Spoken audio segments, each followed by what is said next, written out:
How to refund an order in Lazada. Hello everyone. In this video, I will show you how to refund an order in Lazada.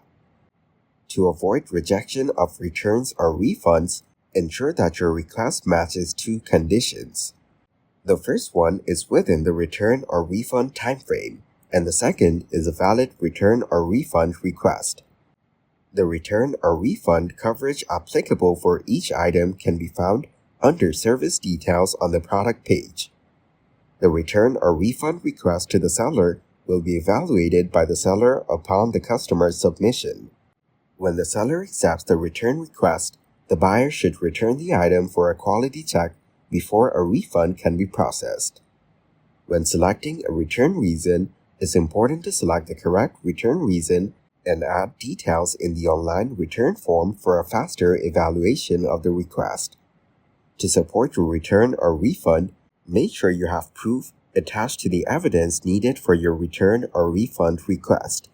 Refund from canceled orders is automatically triggered once cancellation has been successfully processed. Refunds from failed delivery processes starts when the item reaches the seller back. Note that this may take more time depending on the area of your delivery address. Refunds from returns are processed after Lazada has done the quality evaluation of the returned item. All cash-on-delivery orders are refunded through Lazada Wallet. Thank you guys for watching this video. Hope you got some value.